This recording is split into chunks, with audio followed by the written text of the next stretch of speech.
Saludos mis amados, una vez más estamos delante de ustedes y para mí es un gran privilegio poder compartir este texto con ustedes, este tema que sería bastante largo si fuéramos a explicarlo completamente, pero como es solo un devocional, pues vamos a hablarles de algunas cosas que son importantes. Y esto es Mateo capítulo 5 y el versículo 5, dentro de lo que denominamos el sermón del monte o sermón de la montaña. Ahora, antes de nosotros hablar un poco de este texto que dice, bienaventurados los mansos o los humildes, pues ellos heredarán la tierra.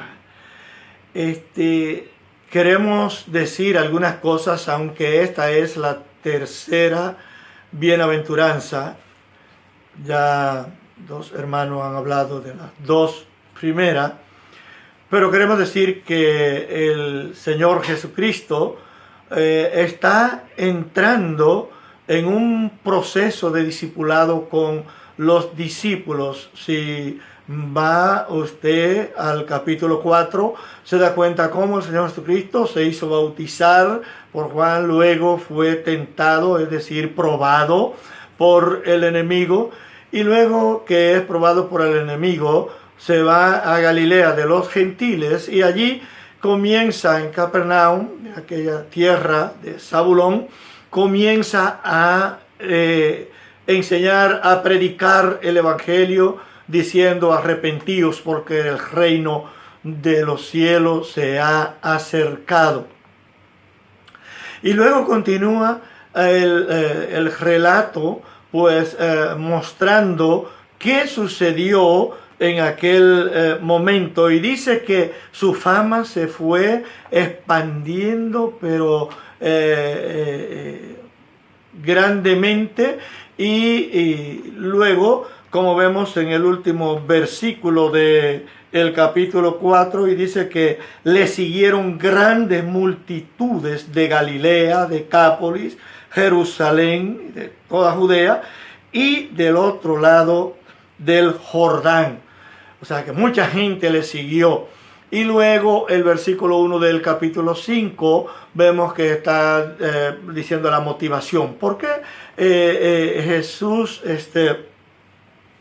comienza a tratar con esta multitud?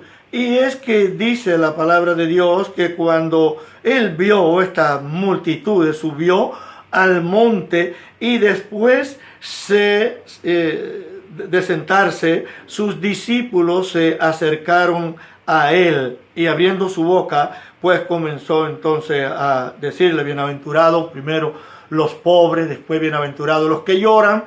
Y hoy vamos a hablar de la bienaventuranza que tiene que ver con los humildes o mansos. Yo quiero decirle que esta bienaventuranza, como es un proceso discipulado que Jesús está comenzando, esta bienaventuranza Él la dividió en dos grupos.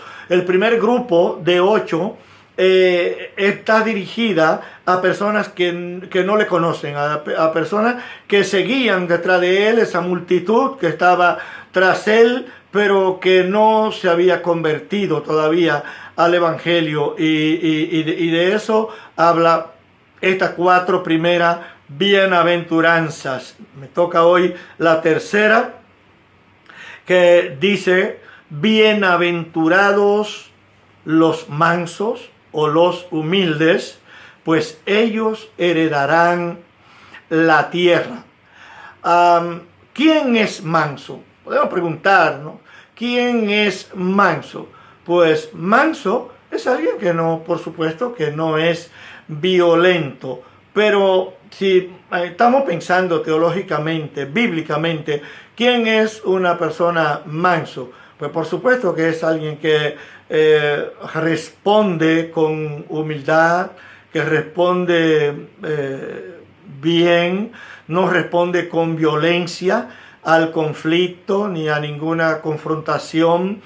Es alguien sumiso, por supuesto, es alguien que es humilde, es alguien que se sujeta fácil a una autoridad, alguien que se somete fácil en el cumplimiento de sus deberes, de sus responsabilidades. Es alguien que no es agresivo. Pero para que una persona tenga esas cualidades es necesario que el Espíritu Santo haya hecho una obra en su vida. En Romanos capítulo 8 y versículo 5 vemos que es imposible que una persona que anda en la carne pueda agradar a Dios. Y el apóstol Pablo, escribiendo a los Corintios, capítulo 2, versículo 14, dice que el hombre natural, que es el hombre sin Cristo, no percibe las cosas que son del Espíritu de Dios, porque incluso le son locura, y no la puede entender porque se han de examinar espiritualmente. Y como él no tiene el Espíritu, pues no puede comportarse como si fuera un cristiano. Ahora, sin que una persona sea cristiano, sí puede comportarse muy semejante o igual como lo que dice Jesús aquí. Pero ¿cuándo se puede comportar una persona que no conoce a Cristo de esta manera? Pues se puede comportar así una persona que ya ha sido trabajado por el Espíritu Santo, que el Espíritu Santo ya le ha regenerado.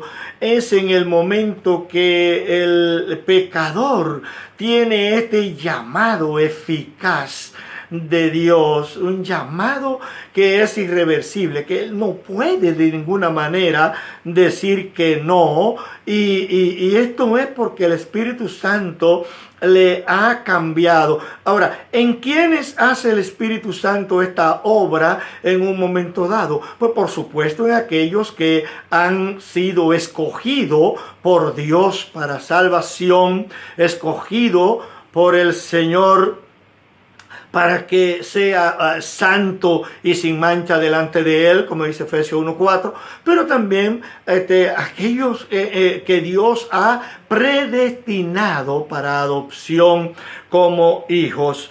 Es decir, que no es cualquier persona que puede responder de esa manera. Cuando alguien responde de manera humilde, con mansedumbre, es porque o es ya cristiano redimido o está en la etapa de conversión, que es cuando el Espíritu Santo hace la obra de regeneración y el pecador entonces está listo para comprender el mensaje del Evangelio, para entender su condición de pecador y miserable, de una persona que ha ofendido al Señor, pero lo peor que es como un mendigo que no tiene nada que puede hacer para él poder ser salvo, ni por él, porque como dice en la primera bienaventuranza, él es un tocas, es decir, un pobre en espíritu, alguien que no tiene ningún recurso ni puede producirlo a su favor. Entonces, esa persona es la persona a quien el Espíritu Santo tiene que hacer una obra de regeneración, de transformación, de cambio, y tiene que iluminar, prepararle para que él pueda entender el mensaje del Evangelio y entender su condición de pecador, su condición espiritual, y entonces poder anhelar a un Salvador, y en este caso el único objeto de salvación, que es Jesucristo y no otro. Ojalá, hermano, que cuando usted conoció al Señor Jesucristo, pues fue porque el Espíritu Santo había hecho esa obra de regeneración en usted, fue porque el Espíritu Santo había obrado en usted, porque usted entendió su condición espiritual de pecador, porque entendió que necesitaba a un Salvador, que en este caso es Cristo el Señor, y usted aceptó al Señor Jesucristo. Así que ojalá que esa sea la condición suya real, y que la posición, por supuesto, suya ahora sea de verdadero hijo de Dios, discípulo verdadero de Jesucristo, que sigue al Señor en todo lo que Él ha mandado, y también sigue usted al Señor para enseñar a otros lo que usted ha recibido. Dios le bendiga y le ayude a vivir la vida cristiana, pero también a compartir lo que el Señor ha hecho con usted, compartirlo con otro. Dios le bendiga.